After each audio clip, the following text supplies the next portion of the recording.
Hey everybody, and welcome to Geeks Drinks. I'm Jason. I'm Jordan. And since our last episode, Comic-Con happened. Came and went. Yeah. In a whimper. But we kind of expected that, though. Oh yeah, I mean, we kind of knew, like, D23 is like, here's all the thunder that we've stolen from you. Yeah. I mean, but let's just quickly go through what just stuck out in our minds from Comic-Con. They had, what, a really underwhelming... Remember that cool shit we showed you at D23 for Avengers? Yeah. We're going to show you the same thing so you don't feel too left out. Yeah. Cool. That was pretty much it in terms of that. I don't even think Star Wars even did anything or even gave a fuck. Yeah, it wasn't much. I mean, there was also a very underwhelming Justice League trailer, but we expected that. Well, no, that was actually pretty cool. I mean, we got to see Flash be a smartass. I still don't like Ezra Miller as Flash. But it was cool because at Comic-Con, I believe it was at Comic-Con, that's when well, first off, Grant Gustin and someone else came out in defense. They're like, fucking support your Flash. Don't be a dick. Right. Like, we get it. You wanted us for the longest time, but no. It just didn't work out. He's not going to be bad. Just fucking support your heroes, essentially. Yeah. And then around that time, like the day before, there was that rumor where it's like Affleck's out. And everyone lost their fucking minds. Oh, yeah. And then he had to actually, like, someone asked him during the panel, and he's like, look, I am Batman.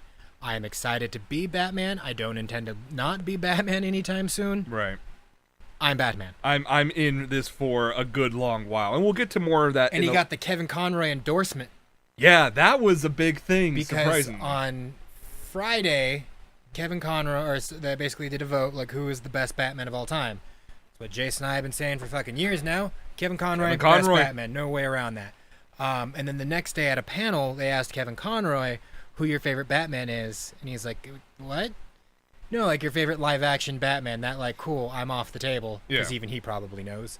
Well, you look at him and it's like, you could probably maybe play Thomas Wayne, but not Batman. Well, dude, I mean, you heard that story about him when he was in New York when 9/11 happened. Yeah. And in an effort to help, like, he, like, donated time at a fucking soup kitchen or something like that. Right. And they're like, oh, you know, Kevin, what do you do for a living? He's like, I'm a voice actor. Have you done anything that I know? Well, I'm Batman. No, you're not. No, I'm Batman. No, you're not. I am vengeance. I am the night. I am Batman. And then apparently, like, the entire place is like, the fuck? We heard Batman. Yeah, with Batman here. Well, yeah. But no, they asked him basically Batman himself, who's the best live-action adaptation or iteration, and he's like, look, Batfleck. Batfleck's the best one so far. Which... It's saying a I lot. like Batfleck. Batfleck was the best part of Batman vs. Superman.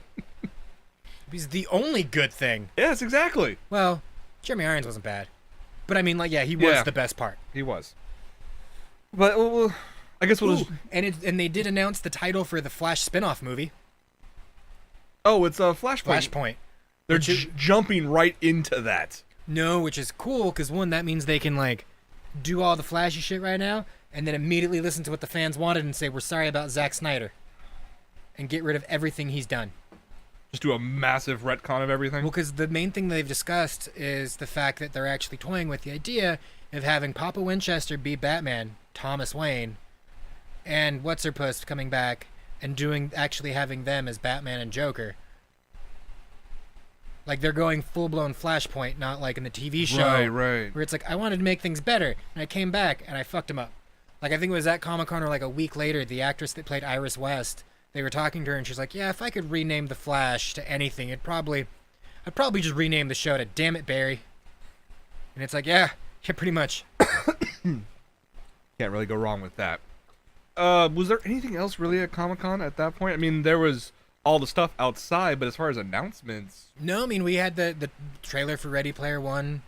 I was actually very happy for that one. I mean, but we had this conversation earlier about it, that it was an awesome video, but it wasn't necessarily a trailer. No. Because it's more... if you've read the book, it's a bit of a giant Easter egg. A bit? My God. See what I did there? I was subtle. Yeah. But it was more along the lines of, you guys are massive fans of this. Ernest Cline has put the very best hands, or put this IP into the very best hands of Steven Spielberg. And yes, they could do a whole bunch of different things, But this was basically to show that this is the level of production values we're going to put into this, so do not worry. Well, see, here's the one thing I actually slightly worry about is Spielberg, in an effort to not be a self-promoting a-hole, which, again, best thing he did was at Comic-Con was like, oh, I've gained all these new followers. By the way, here's some stuff that you guys need to get into because it's awesome. Ernest Cline did that, yeah. And then, so Cline was the one that did, not... Yeah, no, okay. It was Cline. He basically said, my Twitter account's getting a lot of attention because of the Ready Player One trailer. Okay. I'm thankful for you guys or that you guys are enjoying this, but I'm going to use this platform in my brief 10 seconds of fame to do some good. To do some good. Totally Follow all these cool up-and-coming authors. But the one thing that I thought was cool was, which I think Spielberg actually did, if I'm wrong, fucking correct me again. It's rare. Was the fact that he's like, it's cool having this IP, but he didn't want to like promote himself too much. And let's face it, Ready Player One is a giant love letter to 80s, and he kind of crafted 80s movies. Well, yeah, I mean, Ernest Cline in multiple interviews basically stated that Spielberg's movies formulated his narrating style when he's kind of fucking Goonies, Indie. I mean, he probably had little to do with Star Wars just because of Lucas. Right. But I mean, like, E.T., all that shit. Like, that was his, like, like, he could have retired off of that alone and been like, yeah, I'm going to take all my Oscars and monies and run away. And never had to do anything again. He didn't. Right.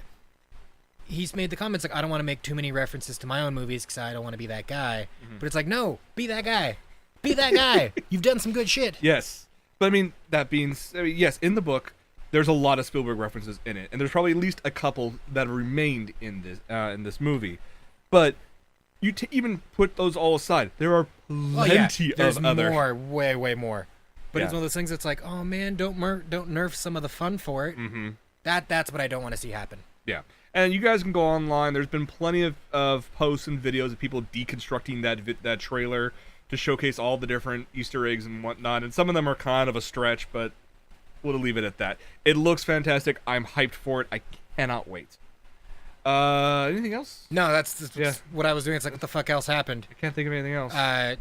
Todd McFarlane was like, Spawn movies happening. Well, yeah, let's talk about that real quick. But that was one of those things that's kind of like cool. Yeah. I mean, remember when a long time ago, I think it was like Jason Bateman came out or Ron Howard, one of them was like, we're going to make a new season of Arrested Development. Cool. Everyone's like, let's do this. Yeah. That was Todd McFarlane 10 years ago. He's been campaigning for this ever since, Spawn 1 didn't do too well. The first movie, yeah. Since Michael J. White was like, I'm Spawn. No, are you, though? No, you're not. Not really. And that's nothing against him. Michael J. White's awesome. He's still in one of my favorite movies of all time, Black Dynamite. The movie's amazing. I stand by that decision. Yes. But that movie as itself was just kind of, I mean, I don't recommend revisiting. It doesn't hold up. Let your nostalgia be as strong as it is, because it's like going back and watching season 1 of Doctor Who, like when they did the reboots of the 2005 ones. Because when you watched it, you're like, yeah, this is awesome. You go back and look at it now, and like, the fuck is this? Wow, how did you get a continuation? Wow.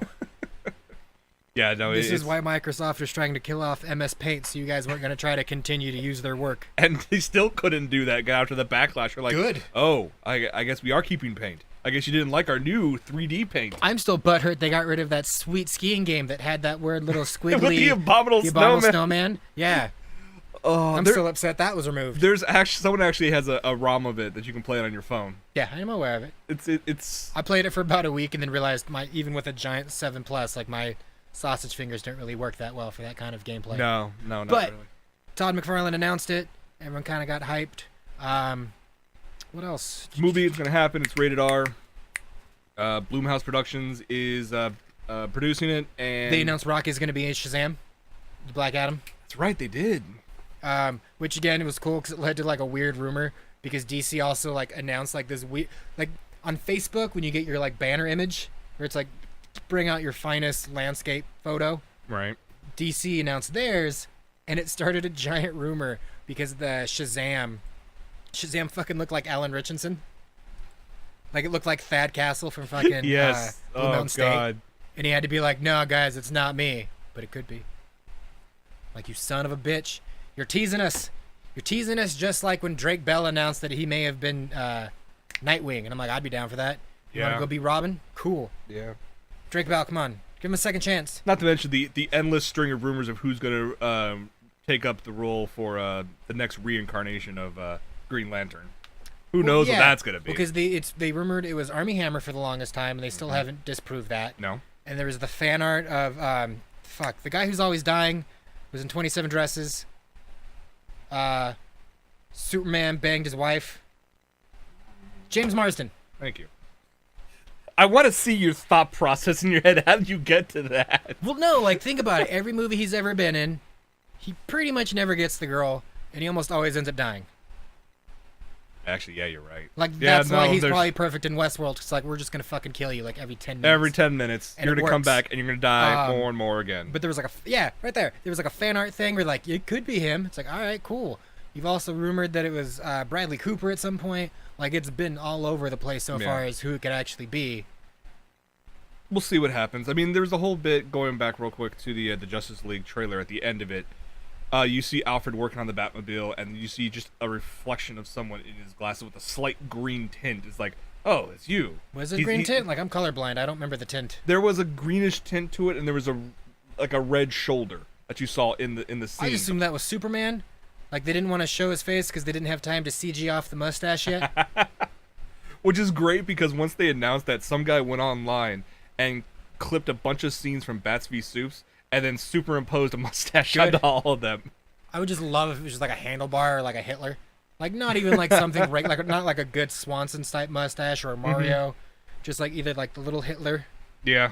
Or like a sweet handlebar. Or even a Guy Fawkes where it's just a little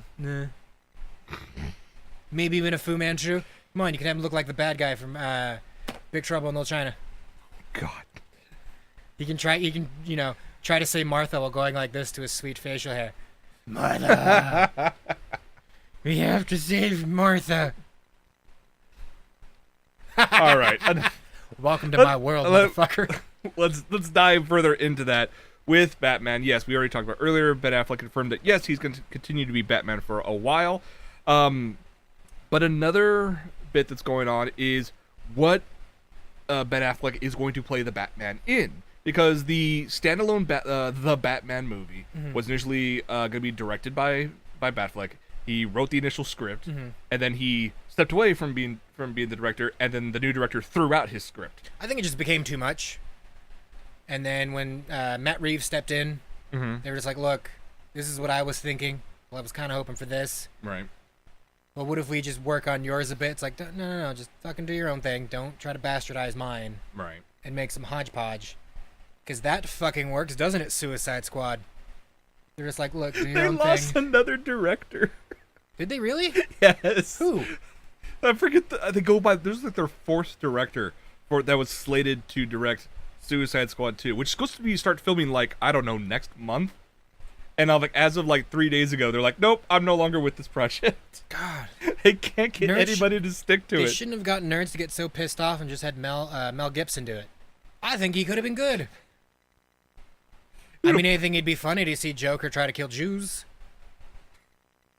Yes. That's his insanity. Yes. Wasn't it actually rumored that Mel Gibson was going to play the Joker at one point? There was that slight rumor. Everybody laughed at it because it was the whole, he just got arrested for the anti-Semitism. No, like years ago. Oh, really? Like before he went crazy. I thought it was like recent. Like he was still like in the hype of like, he did Road Warrior, like probably around the time he made What Women Want. Like he hadn't peaked yet, but he was still... Really? No, I couldn't see him that early. Mel Gibson, I could not see. Could have sworn. Yeah, well, the internet will prove us right or wrong. But anyways, while we're bringing this up, so the latest rumor is because Ben Affleck signed up for 3 Batman films. And so the biggest rumor about that is that the third movie in this Batman trilogy will lead to basically the next phase of the DC EU, the cinematic universe. And it'll actually be a live-action Batman Beyond movie. Okay, first off, they've tried this before, and I was in, so don't fuck with me. Because the only thing they announced was like, yeah, we're going to have Clint Eastwood play old Batman. What? I remember that. It's like, yeah, fucking in. Don't even care. Even if he's being super racist towards Asians, like in Gran Torino. I'll watch it. Yeah. Could you imagine if it was basically just Gran Torino? Where like Terry McGinnis is like this sweet like Asian kid, Mm-hmm. and like old Bruce Wayne is like super racist to him the entire time. I would watch the fuck out of that. Oh, that'd be funny as hell. Of course, it'd be great because I love Batman Beyond. Mm-hmm. It'd be interesting to see what they do with a live action version of it. Hopefully by then, DC and WB have learned the error of their fucking ways. This is rumor number 3 technically, because later there was one where they actually it was rumored that they would do it with actual Will Friedle. Mm-hmm. Because at that point he would have been the appropriate age to go do it. Yeah. I mean, now he's old as shit, but. So the question is, I mean, who do you think could turn around and play Terry McGinnis then? Yeah, I mean, at this point, I can't think really of anybody that sticks out on my mind right now that instantly says he would be perfect for it right now. Yeah, I don't know. That kid from Baby Driver. Well, considering by the time they do a third movie, that's at least, 10 years down the road? Yeah, we'll see what happens with that. Great actor, good-looking kid. Worst fucking name ever. Ansel Elgort. Yeah. That kid is doomed from the start. Yep. So, before we get to some fun news, I wanted to talk about something we're going to laugh at. Stuff we called a long time ago, and you called it even further on other movies. To no surprise to anyone, the Emoji Movie was shit. Yeah, it tanked. It tanked hard. It tanked. Well, here's the thing, though. When the reviews finally released, it had a glorious record-breaking 0%. Then a few more reviews came in, and it got to 3%. It took one more positive review to where it stands right now, which is at 6%. Yeah, currently, today, it's at 6. Yeah. It's already made like $25 million, which to most... their budget was like 30, so... Yeah. And that's what the thing is, they were, even with all the horrible press that this thing was getting, they actually tracked it to make about 20 to 25 million its opening weekend. So they're making what they were expecting, even with the horrible review scores. And that's all led by basically Rotten Tomatoes. It's gotten to the point that you can go to a movie, or you can hear about a movie, and there's hype, you're looking forward to it, and then the week before, the Rotten Tomatoes scores come out, and it just tanks. Ever since Dark Knight, I don't listen to Rotten Tomatoes. Like, I'll look at it. Everything just drops, though. Because I remember when Dark Knight came out, it was at like a good solid 99% for like the first week, like leading up to its release. And the only reason why it didn't have 100 was because there was some asshole, like some weird, random New York magazine or whatever. He's like, thought it was garbage. It's like, you just want to do that so people read your work. Like, it's literally like people are just like, yeah. Right. I mean... Let me say something that's inflammatory so you would actually get more clicks or read more stuff. Yeah. The beginning of clickbait, pretty much. But I mean, like this, you kind of knew...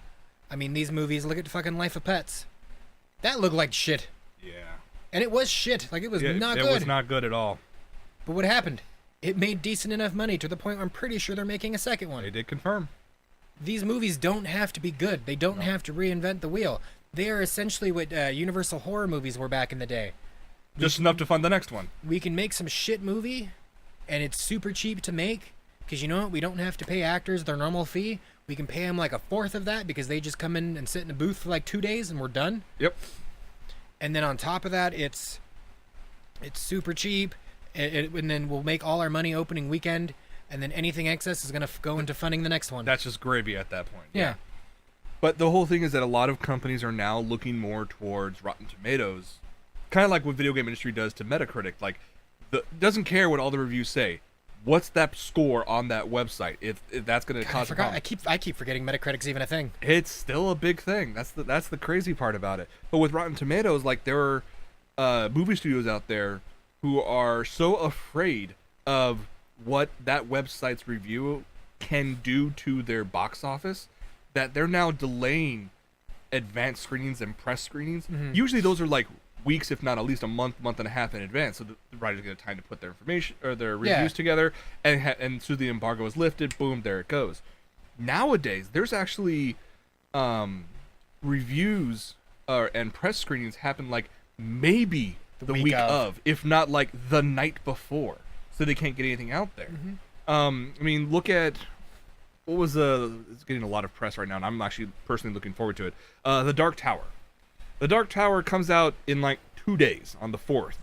We're recording this on the 2nd. And as of right now, there is not a single review out yet for the movie on Rotten Tomatoes. Yes, there is an embargo that'll probably be lifted probably tomorrow. But the thing is, I was doing some more research into it, and a lot of the press screenings were just like yesterday or today. Mm-hmm. So it's one of those that they are so afraid of these early reviews that they're going to try to push it as close as possible to the release date to try to mitigate what Rotten Tomatoes can do to that. To limit any kind of bleeding it can cause. And like you were talking about before with The Dark Knight, it was rating way up there, and let's face it, it wasn't nearly 99%. I even watched it, I'm like, okay, it's okay. But that's the thing, that was kind of like nowhere near what the level like social media is right now. Because people will literally, as soon as the movie's over, the credits are going. They're still in the theater, and they're already on their phones typing their instant review. Bitch, we've seen movies where people are like Snapchatting. Yeah. We've seen movies where you magically see that like glowing screen of like someone trying to Snapchat, and it's like, bitch, put your phone away. So I just saw this, and you guys really need to watch this, or this thing really sucked? No one gives a shit. God. I mean, yeah, I post shit on Snapchat too, so I'm a bit of a hypocrite. But here's the thing: when I go to a movie that I'm excited for, I fucking Snapchat the marquee, like as you're walking in. Which again, Baby Driver still had the best one in my eyes, because they didn't finish it. It just said DRIV, and then it had the R rating right next to it, so it still said driver. That was great. But that's it. Yeah. Once I'm in the movie, I might be looking at memes or Facebooking or whatever. As soon as lights go down, the credits go on. It's like, cool. Phone's on airplane. In the pocket. Silent, that's it. Doesn't matter. Fuck, and I'll put it in the cup rest or in my pocket. Yeah. We're done with you until credits begin to roll, and I'll pull my phone out again and check to see if anything happened. Yeah. Because I need to feel loved. I need to see if someone messaged me. But I really think this is just a really stupid thing. I mean, Rotten Tomatoes, yes, it's an aggregator. It's just going to grab all the reviews and create a an average based on that. Should it be what people go to immediately saying, oh, I've been looking forward to this movie, but it got a 36% on Rotten Tomatoes, therefore I'm not going to go see it. It's the second age. No, why are you...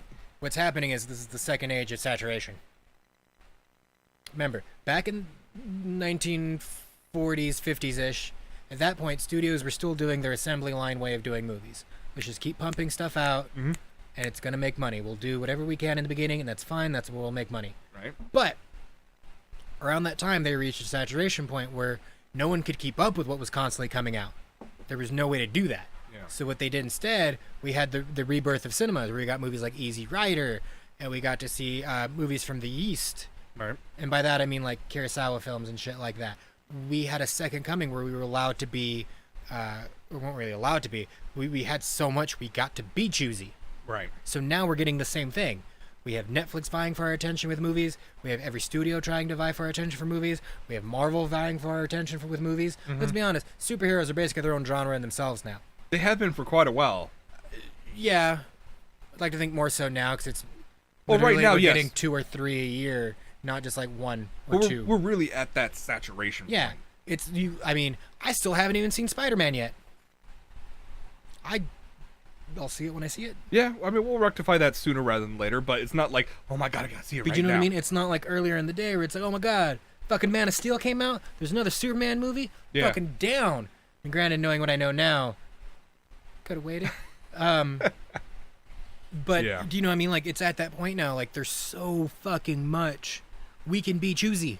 Yes. And that's why they need to do this. Mm-hmm. I mean, they already know people who are going to go see it, they already have their money. Yes, very people true. With, you know, kids ages 8 and under. Yeah. You know, let's get Timmy outside of the house and hopefully in a position where he'll shut the fuck up. So, Emoji Movie's going to make its money. Yeah, it will. I mean, it already has. Yeah. We already know this thing's going to suck, and yes, a lot of the reviews have agreed. Yes, it does suck. But are we the target audience? No. James Corden, fucking make a good movie. That's all I want. I loved you in Doctor Who. I thought you were delightful in Lesbian Vampire Killers. Yeah, he was good in that one. I mean, he did punch a kid, so... Because he was fucking with the shit. He was 5. He had it coming. He should... Okay, at 5, he's old enough to know not to be fucking with the shit. Okay, very... But I mean, like, and then what? He's happy with his Apple money right now. Apple money? Yeah, Carpool Karaoke. Oh, okay. Got sold to Apple to turn into its own TV series, but it's not going to be on TV. It's only going to be on Apple Music. I thought you were going to... Apple Music Twitter account. So what are you all listening to this weekend? Spotify. But no, like James Corden, like I like you and everything. I mean, you were my favorite part of. Actually, you were barely in it, but I enjoyed you in Trolls. Stop doing shit, so I have a reason to see you, and I don't have to oddly justify it by saying it's James Corden. He has his late night TV show. He can't spend too much time on another movie. He can do these one-off movies now because it takes him only a couple hours in a studio, and he's sitting down recording lines. Look, I get it. Doesn't mean I have to like it. I know. Okay, he made that one musical movie that also had Anna Kendrick in it. Into the Woods. There you go. Yes. He was in that. Yeah. I think it was before he had his TV series. It was. Well, there you go. And he did a bunch of voice acting. I know. The guy's a great actor. He just chooses shit roles. You're delightful and charming, and you're the funny fat guy. You're like a better... You are the British version of Jonah Hill. But tolerable. I said British, basically meaning better. Fair enough. Look at their television in general. Yeah. I'd rather watch the Graham Norton Effect over like... Actually, no, it's just called the Graham Norton Show over there, Graham Norton Show, yeah. And it was over here and no one understood it. It was just the Graham Norton Effect. But yeah. like, I would rather watch Graham Norton over, Conan or Jimmy Fallon or whatever the fuck else we have here. You know what I'll watch over all of that? Rick and Morty. Yeah. Yes. Season 3 is off to a start. Episode 2, I should say, just aired earlier this week. God, it was good. It was so good. They're living up to that premise of the darkest season yet. Yeah. Cannot wait. But there is something on there that has captured the hearts and minds of all the fans since the sneak release of episode 1 on April Fool's earlier this year, and that was in episode 1 of season 3. By the way, did you hear that they weren't even allowed, like, they knew about a month before that they were going to show the episode on April 1st, but Justin Roiland and Dan Harmon were told you can't tell anybody. Not until like day of. Yeah. So when Dan Harmon found out, like, he just texted his friend just like to provoke him. It's like, what? So you want me to try to like premiere season 3 right now? Like, I'm gonna wave some magic wand and make it so? Fine, done. Tune in to Adult Swim, and that's how like the word got out. Fantastic. Yeah, it was good times. So, but during that episode, the big thing was the McDonald's bit with the Szechuan sauce. Which God, that was probably the best part of the whole episode. Yeah, but that was done just because Justin Roiland wouldn't shut the fuck up about it. Well, yeah, but then you also have Nathan Fillion recording lines like, "Oh my God, this thing is fucking delicious." This was to promote a movie. This was to promote a movie. And what was great because during that preview or that screening, Carl's Jr. spent a boatload of money for commercials for Rick and Morty. And yet, McDonald's got so much more publicity for free. And so everyone's been clamoring for it. You can go to conventions and you see people. I think the biggest one I've seen is actually people dressed as Mr. Meeseeks carrying giant boxes of Szechuan sauce or oversized like little the cups. actual Szechuan sauce. No, like someone made a big box that acted like it was Szechuan sauce. I remember someone like sold a cup of it like on eBay or something for like a couple grand. Yeah. Someone had a still, had a still from 20 years ago, and I can't imagine that can't really be that good. Yeah, I'm sure it reached an expiration point, but they have it. So there was this whole thing with, as of recent, the McDonald's, we're going to jump into to this stuff. So we're going to create another batch of the Szechuan sauce. We're going to send basically a gallon of it to Justin Roiland with an extra little piece of paper trying to act like, yeah, we're from, McDonald's Universe C 1998S or something like that. Thank you. For Mulan. And saying, yeah, you guys have been asking for so long. We found this. We will give you this. And we have a little bit extra from other people, too. So they hosted a little Twitter contest, like retweeted a number of times, and 3 people would actually win their own gallon jug of the damn sauce. Well, they're still teasing the fact that they are going to re-release this back in, in their restaurants later on this year, if not next year. But there are people out there who decide, you know what, we're not going to wait that long. So A bunch of people out there have tried to create their own version of the Szechuan sauce, and we actually, or I came across from a Reddit user, Xeropoint, developed a pretty damn close recipe. I don't remember the sauce, so that's all on you. I remember it, and it tastes pretty close to what I can remember. But again, that's 20-year-old memories trying to taste the sauce. First time thought it was pretty tasty. Yeah. So before we recorded this episode, we actually made it ourselves. We took his recipe, doubled it up to make a little bit extra, and it's actually a fairly simple recipe. I mean, we're just talking some garlic, some balsamic vinegar, plum sake. Sorry, you need to have that. I wouldn't say simple when it's okay. Right off the bat, 6 cloves of garlic, sweat. And? Okay, that's kind of normal-ish. Yeah. Balsamic vinegar, no. Soy sauce, okay. Plum sake, no. Even you had to go be like, I have to go see if we even have this and go fucking buy it. Yeah. Sriracha, most dude bros at least have that. Right. Brown sugar, yeah. Red pepper flake, yeah. Minced ginger. The fuck do you you didn't even have minced ginger. No, I just had the ground ginger. We're like, close enough. We're gonna toss it. Yeah. We sat there just like, you know what? So I like my gingers. So you make sure all the extra demon is sucked out of him. Grind him into a fine powder.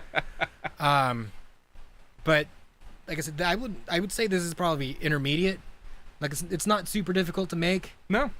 But I wouldn't call it easy. Being that it's a syrupy sauce, it will burn on you. Quite easily, yeah. You had to stir it constantly, because to boil it down a bit. And then he said to add the sweet and sour sauce and barbecue from McDonald's, which we did to give it the extra consistency. We tried it before adding the McDonald's sauces and afterwards. Which one did you like the most? With the McDonald's sauce. With the sauce? Yeah. Okay. But I agree with what you were saying earlier when we were making it, is that if this was going to be just on like grilled chicken, not breaded at all, without the McDonald's sauce, if it before the McDonald's sauce, that would be a fantastic sauce for it. Probably a good marinade. I think it would be because it's a glaze at that point. I think it would be fantastic. But with the sauces, yes, all the extra corn syrup in there definitely changed the profile a little bit, but still, it was very, very tasty. Yeah. And as we found out later on, it's delicious on pizza. Yeah, I was that fat ass like, nah, I'm drizzling this. We're good. And then as I realized I made a mess, like I just used extra nuggets to like clean the side of the bowl. I'm like, yep, this is both a new low and a new high. We ate healthy tonight.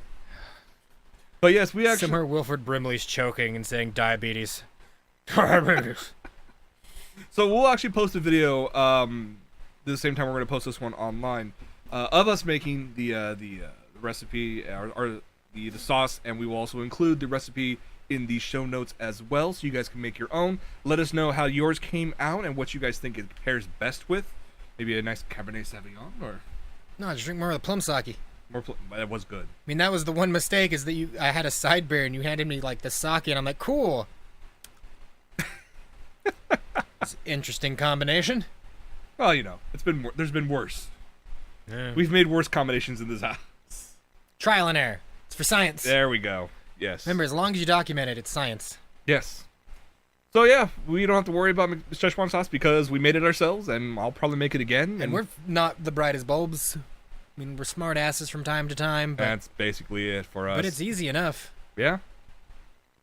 But anyways, let's move on to some video game news. If you were one of the thousands of people who did a advanced pre-order of the Super Nintendo Classic Edition, you got fucked. That's all we can really say about that, because they claim it was a error on the website, and that their pre-orders for the Classic Edition actually went online way early. So Walmart actually had to cancel and refund all of them. And people were going fucking crazy for this. Well, yeah. Once again, showing Nintendo that, yes, there is a huge demand for these things. Make enough this time. But see, that's the problem, though. Like, I'm more afraid of some asshole buying, like, 50 of them and then slowly doling them out over time on eBay. Yeah. I mean... like they did with the regular NES. I give at least the retailers props this time around, because I think the max that anybody can put in one single order for a pre-order is 2. Okay. So, and like I plan on getting 2, but that's not for me to resell. It's like me to grab one, for you to get one too. So like we. I already knew. Yeah. Sorry, you missed the other fist over here that was off screen, but both of them went up. The double dukes. Yeah, that's going to happen. That's without I'm a gonna doubt. disappear and just play Star Fox. Yeah. I already know that. It's got the super sweet VFX chip. I will get this. I will plug it up to my TV. I will turn it on, and I go, "Hey, look, hon, Super Mario Kart. Where'd the controller go?" Yeah, you will. And it's gone. I will never see her for another week. No, you'll know exactly where she is. She just won't move. It's not like she's gonna vanish. Yeah, fair enough. But the reason why I bring this up, Nintendo came out and actually confirmed that the pre-order date will actually happen later on this month. So they had to say something because of the Walmart debacle. But yes, you can pre-order it later on this month. It is slated to come out in September 29th. So I'm looking forward to it. I mean, we've talked about numerous times that Nintendo is both smart and really dumb with these classic editions. No, they're smart. They're smart for putting it all together.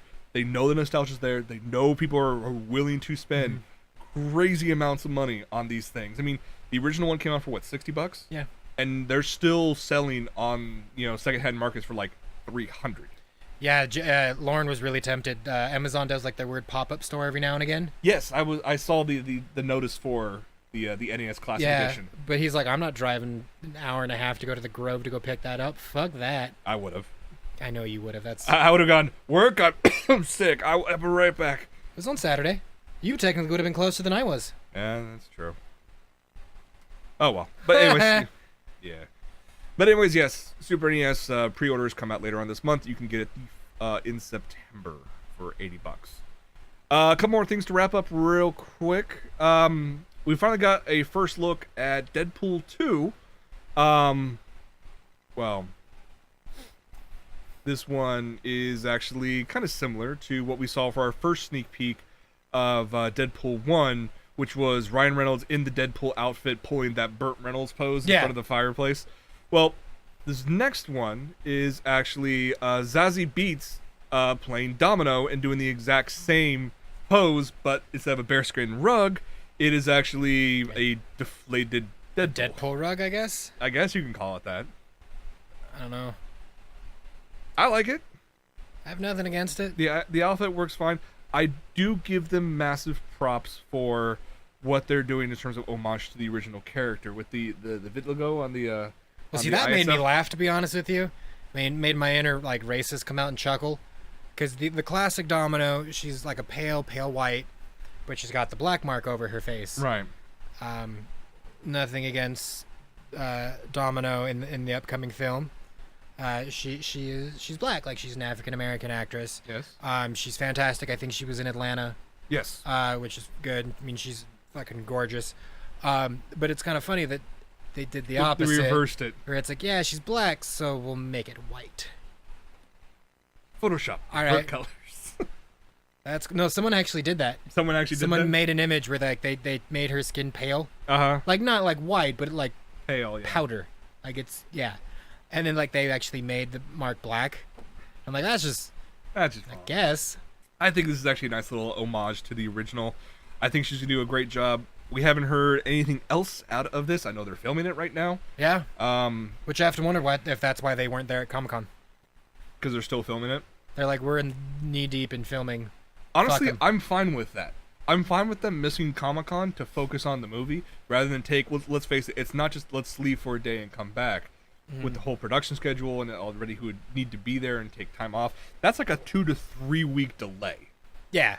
Let's have that not happen. Let them finish their photography on the movie first. Yeah, and then give that extra 2 to 3 weeks you would have taken off to the special effects team for better effects put in post-op. You know how I know you're a nerd that's a techie? You refer to it as photography, not filming. Yeah, yeah, man, that's principal of photography. It's filming. Don't be a dick. Yeah. That's just let's update. We were wrong technically, I guess. Yeah, well, we kind of led it. Well, we were misled. Let's put it that way, because us, like everybody else on the planet, took the reports for the upcoming Lion King CG movie by Jon Favreau, that it was a done deal that Hugh Jackman was going to cast as a role for Scar. We're all thinking that'd be a great inclusion. I think it'd be a great addition to the cast, and apparently that was not the case. It turns out we were wrong on that one. Yeah. We'll eat crow on that, but who's actually now in talks for it? You did that, so I'd have to try to pronounce. She would tell Ejiofor. Yeah, that guy. Okay. Black Panther. Yes. He's a phenomenal actor. I know he'll do the role justice. But it was very curious that everybody ran with the Hugh Jackman story so fast and so hard. Like, was that someone trying to lead Disney in a path by saying, look, you already have all this great publicity, just go with Hugh Jackman? I think someone probably mentioned, it's like, yeah, he's interested, it might happen. And someone ran with, that'll be amazing, and just kind of ran with it. Yeah. Like, there was like someone like in passing. Right. And we blew it out of proportion. Yeah. Yeah. That's probably what happened. But yeah, so he's actually currently in finalizing talks for that, but nothing's been officially announced. So we'll see what happens. Yeah. That's all we can say about that. I guess we could say this in passing. Sure, why not? Nightmare Before Christmas. It's getting a sequel of sorts. Another sequel. Yes. Not the Kingdom Hearts stuff. No, there was another one before the Kingdom Hearts. There was like a solo video game called Oogie's Revenge. The game was called... Is that really like canon? Was that like a sequel? It was Nightmare Before Christmas 2, Oogie's Revenge. Huh. Was it any good? I didn't fucking play it. It looked like shit. Like, I love Nightmare, but even I have my limits where I'm like, actually, the big reason I didn't like, I mean, part of me was like, I was curious, because even like when it came out, it's like, it's $30 or $40, some shit. It's like, it's already a discounted rate. Yeah. I can't imagine at that point it's gonna be really that good. But I didn't have a PS2 at that time, so it's like, all right. And by the time it finally came around to it, it's like, I don't care enough. I didn't even know this was actually a thing. Yeah. Okay. Like, the game was titled Nightmare Before Christmas 2, Oogie's Revenge. Okay. It's kind of like when in the old NES days. Remember there was a Goonies 2? Mm-hmm. But it was a video game? Yes. I like that, I think. Okay. But with this one for Nightmare Before Christmas, this is a new series called Nightmare Before Christmas Zero's Journey. It's going to be a manga-style comic by Tokyo Pop, which is surprised me because I thought Tokyo Pop died years ago. Look, man, I just want Jack to go back to that little forest of holidays. But now that there are so many bullshit holidays like Secretary's Day and everything else, I just want Jack to be like, the fuck is this? That one's literally just a coffee mug. It's World's Best Boss Day. The shit? What's that one? That's Talk Like a Pirate Day. Yeah. You all are dead to me. Mm-hmm. Yeah. But it should be good. I mean, they keep saying manga version, and that's when you mention that because they keep saying a manga version because you have Tokyo Pop attached to it. It's not being released initially in a manga form where it's like read left to right. Here's your tiny little book. You're good to go. You get the full color single issues, and then the manga style volumes will come at a later time. So, when I'm assuming there'll even be the trades in between then. Yeah. So, we'll see what happens with this. I don't have much interest. You know Jess is going to make you pick it up. I know. I mean, it'll be available somewhere. I'll pick it up. Yeah. Am I like saying, "Oh God, this is gonna be amazing"? I'm like, yeah. I mean, I don't imagine it to be earth-shattering. Yeah. Tim Burton probably just needs the paycheck. Something. I know Jess is definitely gonna enjoy this because one, it is Nightmare Before Christmas, but two, it doesn't take place in Halloween Town. This sequel takes place in Christmas Town. Huh. Which is Jess's wet dream, basically. Weird. Everything Christmas. Yeah, we'll see what happens with it. How do I feel about that? Yeah. But anyways, that's going to be it for this episode. We had some laughs. We had some good Szechuan sauce. I did have Szechuan sauce. So, well, I'll do it for this episode. Thank you guys for hanging out with us for Geeks and Drinks. I'm Jason. I'm Jordan. Cheers, Internet.